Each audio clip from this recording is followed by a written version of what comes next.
Hello बच्चों, बाल मंदिर के इस YouTube चैनल में आपका स्वागत है।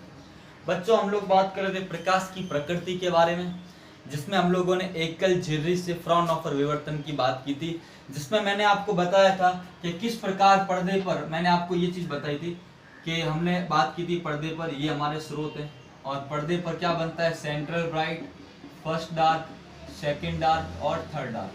इनकी स्थिति की बात मैंने आपको की थी और फॉर्मूला आया था, अगर हमारे पास अदीप्त फिल्म्स की स्थिति चाहिए तो फॉर्मूला क्या था, थीटा एन डार्क बराबर क्या था, एन लैम्डा अपॉन डी, और वाई एन डार्क बराबर क्या था, n lambda capital D upon small d. ये फॉर्मूला बच्चों मैंने इससे पहले आप लोगों को बताया था, ये चीज़ हम लोगों ने बच्चों क्या की थी, पढ़ी थी उसको।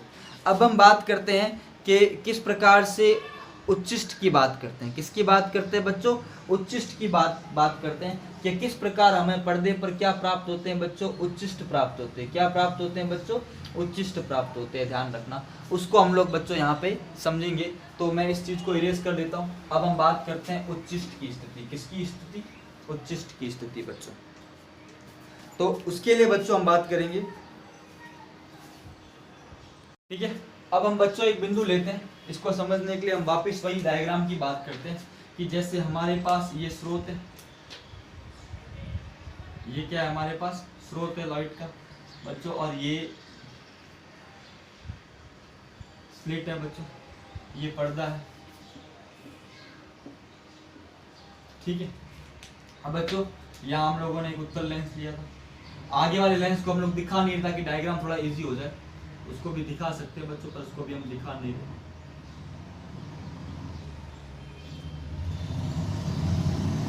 ठीक है। यहाँ पे तो क्या ये बच्चों P, यहाँ पे क्या मिल रहा है, सेंट्रल। यहाँ मैंने एक बिंदु ले लिया P2, क्या ले लिया P2, और यहाँ से बच्चों ये प्रकाश किरण ऐसे पहुंचे, ये द्वितीयक तरंगिका, और बच्चों ये थीटा, ये A, ये B, ये O, ये बच्चों डायग्राम है अपना, ठीक है। यहाँ पर बिंदु P2 पर A व B से पहुंचने वाली द्वितीयक तरंगिकाओं में पथा अंतर,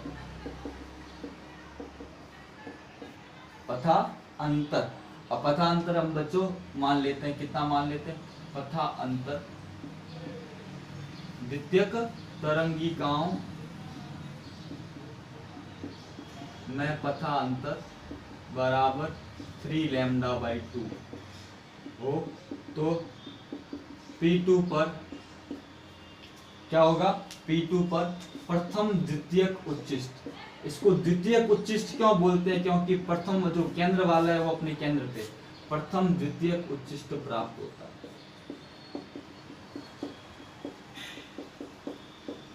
ये बार डायग्राम बनाया था बच्चों मैंने, यहाँ पे एक पॉइंट लिया था बच्चों C, और हमको पता है पथा अंतर क्या होगा, पथा अंतर किसके बराबर होगा, P2 माइनस AP2 बराबर 3 लैम्डा बाई 2, और आपको पता है ये किसके बराबर है, BC बराबर 3 लैम्डा बाई 2, और BC बराबर, ये दूरी मैंने आपको बताई थी बच्चों कितनी थी, ये दूरी थी D, तो BC बराबर कितना था, D साइन थीटा बराबर कितना था, 3 लैम्डा बाई 2, कितना था, 3 लैम्डा बाई 2। आगे वाला यहाँ ले लेते हैं बच्चों, तो यहाँ से क्या आ जाएगा, साइन थीटा बराबर 3 लैम्डा अपॉन 2D, थीटा बहुत अल्प है,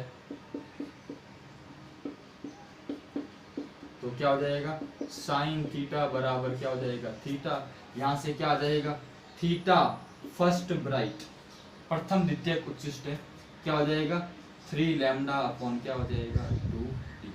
ये इसकी क्या हो जाएगी, प्रथम द्वितीयक उच्चिष्ट की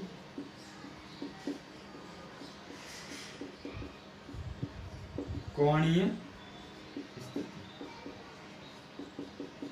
कल वाला सेम डायग्राम है, उसको मैं पूरा मैंने ये एक्सप्लेन नहीं किया। BC बराबर कितना आया, BC बराबर आपको पता है कितना आता है, BC बराबर आता है D sin थीटा। ये मैं बता चुका हूँ लास्ट लेक्चर के अंदर, उसको मैंने पूरा नहीं किया है। तो स्थिति कितनी आ गई, 3 लैम्डा अपॉन 2D। कितना आ गया, 3 लैम्डा अपॉन क्या आ गया बच्चों, 2D आ गया बच्चों। ये चीज़ मैंने आप लोगों को बताई थी बच्चों, ये चीज़ हम मतलब अभी हम बात करें। अब बच्चों अगर इसको समझना है तो इसको समझने के लिए मैं इसको आपको एक डायग्राम बना के यहाँ समझाता हूँ। मान लो ये हमारा A, ये हमारा B, कितने स्रोत हैं बच्चों, 99, और ये बच्चों पर्दा, ये पर्दे का P2। कितने यहाँ पे स्रोत हैं बच्चों, 99। कितने स्रोत हैं, ये पहला और ये 99वां। समझना बच्चों, मैं उसी तरह से समझाने की कोशिश कर रहा हूँ। ये पहला और ये क्या है, 99। अब बच्चों क्या होगा कि हम लेते हैं, अब पहले और 99 के बीच में अंतर कितना है बच्चों, 3 लैम्डा बाई 2। कितना है, 3। मैं इसको बांटता हूँ, ये ले लिया 33, ये ले लिया 66। मैंने ले लिया पहला और 34वां, 3 भाग किए, तो इसके अगर 3 भाग करूंगा तो कितना आएगा, लैम्डा बाई 2। कैसा व्यक्तीकरण होगा बच्चों, विनाशी। मैंने ले दूसरा और 35वां, यहाँ दूसरा और यहाँ 35वां, पथांतर कितना होगा, लैम्डा बाई 2। कैसा व्यक्तीकरण, विनाशी। इसी प्रकार ले लिया 33वां और 66वां, 33वां और 66वां, पथांतर कितना, लैम्डा बाई 2। कैसा व्यक्तीकरण, विनाशी। मतलब 1 से 33 और 33 से 34 से 66 आपस में कैसा व्यक्तीकरण करेंगे, विनाशी। कैसा व्यक्तीकरण करेंगे, विनाशी करेंगे। और ध्यान रखना 66 से 99 वाले वहां पे क्या करेंगे, यहाँ पे प्रकाश देंगे, कोई विनाशी व्यक्तीकरण नहीं होगा। इस कारण, इसके कारण यहाँ पे क्या होगी, चमकीली फ्रिंज बनेगी। किसके कारण, 66 तीसरे भाग के कारण। किसके कारण, तीसरे भाग के कारण यहाँ पे क्या बनेगी, चमकीली फ्रिंज बनेगी। कैसी फ्रिंज बनेगी, चमकीली फ्रिंज, पर इसकी तीव्रता कम हो जाएगी। क्यों, क्योंकि 99 में से 66 स्रोत क्या कर देते हैं, कैंसिल कर देते हैं। पीछे स्रोत कितने बनते हैं, 33 स्रोत बनते हैं, 1/3 स्रोत काम कर रहे हैं यहाँ पे। इसलिए यहाँ पे क्या होती है, चमकीली फ्रिंज बनती है, जिसकी तीव्रता बच्चों क्या होती जाती है, जिसकी तीव्रता कम होती जाती है बच्चों। ये बात आपको क्या करनी है, ध्यान रखनी है, ध्यान रखना। तो इसको हम इस प्रकार से समझ सकते हैं कि ध्यान रखना।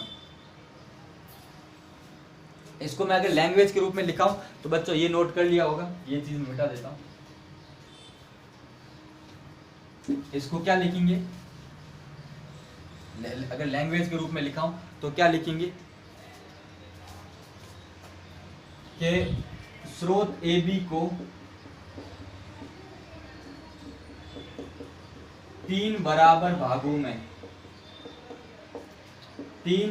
भागों में विभाजित करने पर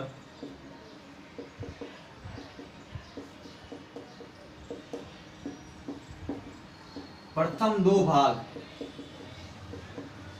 लैम्डा बाई 2 पथांतर के कारण P2 बिंदु पर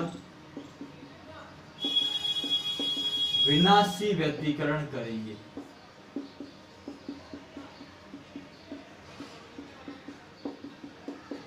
जिससे अदीप्त फ्रिंज प्राप्त होगी।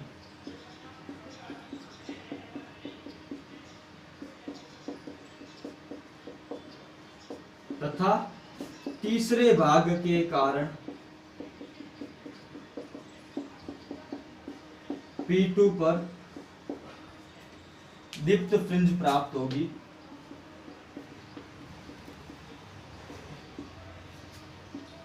जिसकी तीव्रता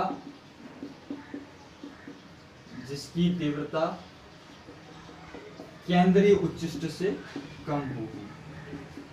जिसकी तीव्रता केंद्रीय उच्चिष्ट से कम होगी। ये बच्चों रीजन, ये बच्चों उसका कारण है कि ऐसा क्यों होगा, उसको मैंने कारण सहित बच्चों क्या कर दिया, लिखवा दिया।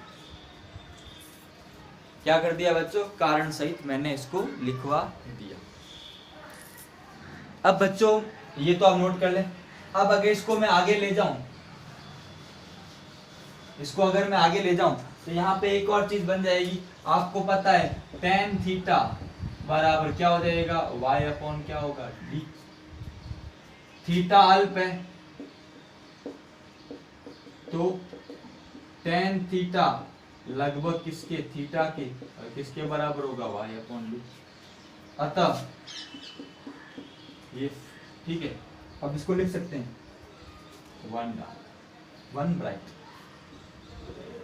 क्या हो जाएगा, y1 bright upon capital D बराबर 3 लैम्डा अपॉन 2D। तो y फर्स्ट ब्राइट बराबर 3 लैम्डा D अपॉन क्या आगे, ये इसकी कोणीय स्थिति, और यह प्रथम द्वितीय उच्चिष्ट की, प्रथम द्वितीय उच्चिष्ट की केंद्रीय उच्चिष्ट से दूरी, केंद्रीय उच्चिष्ट से दूरी।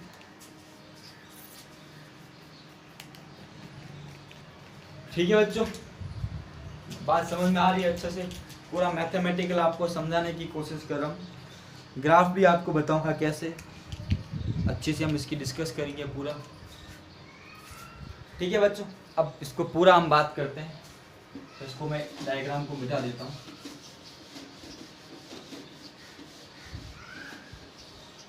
अब बच्चों देखो, अगर हम बात करें प्रथम द्वितीय उच्चिष्ट,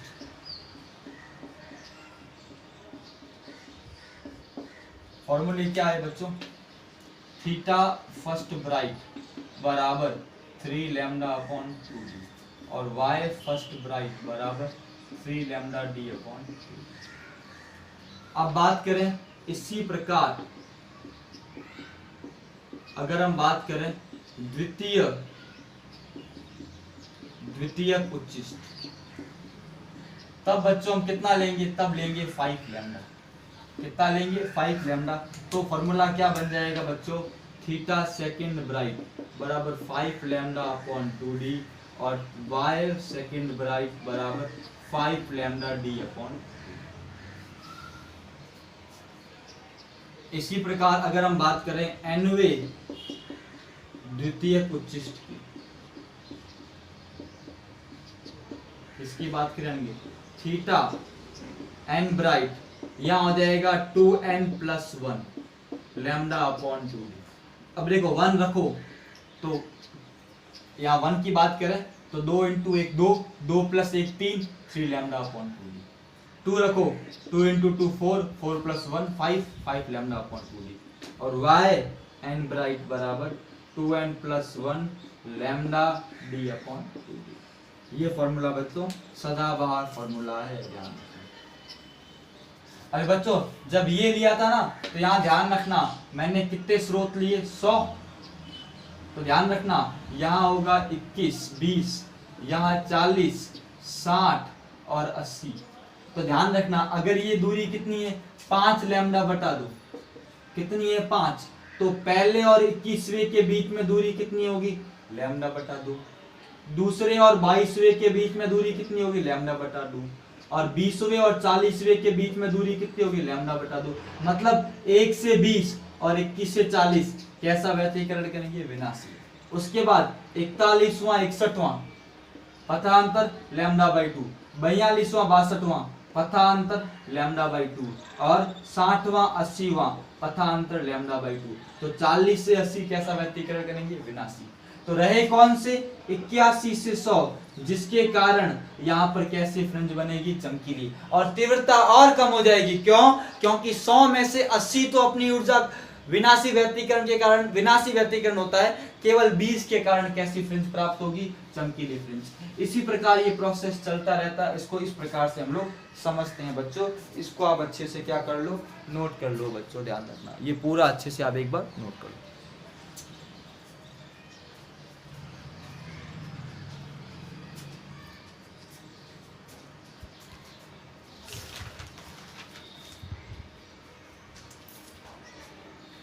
अब बच्चों समझे, पूरा पर्दे की बात करें,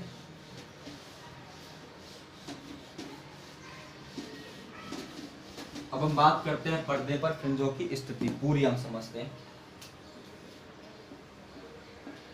पर्दे पर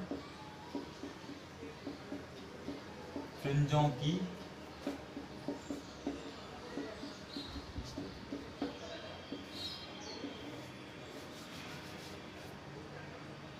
ये बच्चों यहाँ मान लिया central bright.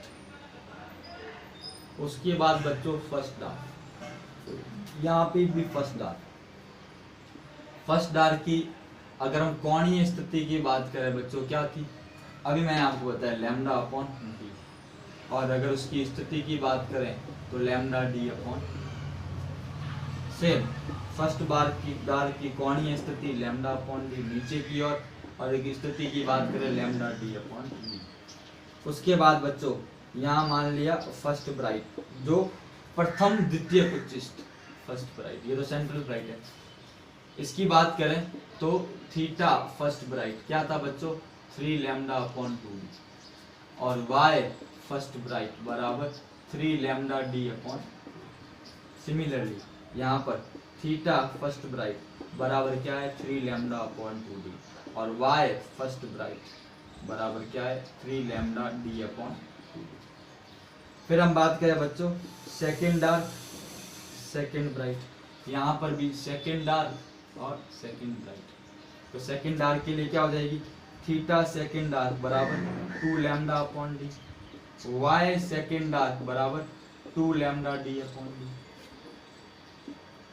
Theta second dark बराबर 2 lambda upon D, y second dark बराबर 2 lambda D upon D. Second bright theta second bright बराबर 5 lambda upon 2d, y second bright बराबर 5 lambda D upon 2d। Theta second bright बराबर क्या हो गया बच्चों 5 lambda upon 2d, y second bright बराबर 5 lambda D upon 2d। और अगर हम बात करें एनवे की, किसकी बात करें एनवे की, एन ब्राइट मैं यहाँ लिख लेता हूँ, और एन डार्क। एन ब्राइट की बात करें तो थीटा एन ब्राइट बराबर 2n plus 1 lambda upon D, और y एन ब्राइट बराबर 2d 2n plus 1 lambda D upon 2। और डार्क की बात करें थीटा एन डार्क बराबर n लैम्डा अपॉन डी, और थीटा y एन डार्क बराबर n लैम्डा डी अपॉन। अब ये हम बात करते हैं, ये हमारे फाइनल फॉर्मूले हैं। इस तरह से पढ़ने पर बच्चों क्या होती है फ्रिंजें प्राप्त होती है। क्या होती है बच्चों फ्रिंजें प्राप्त होती है। इसको आप अच्छे से नोट कर लो, सारी फ्रिंजों की स्थिति मैंने बता दी। इस तरह से हम लोग फ्रिंजों को यहाँ बच्चे क्या करते हैं समझते हैं।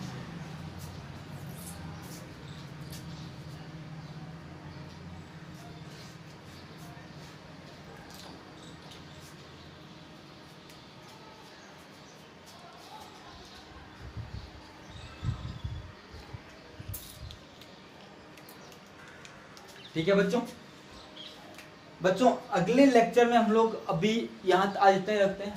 अगले लेक्चर में मैं आपको बताऊंगा कि फ्रिंज की चौड़ाई और न्यूमेरिकल विवर्तन के भी आई थिंक 2 लेक्चर और चलेंगे। एक में फ्रिंज चौड़ाई और बात करेंगे न्यूमेरिकल की, उसके बाद विवर्तन की कुछ शर्तें हैं और न्यूमेरिकल, और एक हम पढ़ेंगे व्यतिकरण और विवर्तन में क्या अंतर है। तो 2 लेक्चर के अंदर लगभग पूरा हो जाएगा। और फिर हम आएंगे ध्रुवण के ऊपर, लास्ट टॉपिक है चैप्टर का ध्रुवण, और छोटा सा एक है मेलस का नियम। 2 ही टॉपिक और है जिसमें अपने को लगभग 2-3 दिन लगेंगे। तो जल्दी ये 1 वीक के अंदर चैप्टर क्या हो जाएगा पूरा हो जाएगा, और फिर हम अगले 13वें चैप्टर की ओर बढ़ेंगे बच्चों। तो बच्चों अब हम काफ़ी हमारी गाड़ी ट्रैक पे चल रही है। दूसरा चैप्टर, और दोनों इंपॉर्टेंट चैप्टर है, और दोनों चैप्टर बच्चों ये 9 नंबर के। मैंने 11वां-12वां चैप्टर कराया है 9 नंबर के बच्चों। अब अच्छे से इसको करें, एक चीज़ देखें, ठीक है ना बच्चों। तो वीडियो को आप देखें बच्चों, ज़्यादा से ज़्यादा शेयर करें। थैंक यू सो मच बच्चों।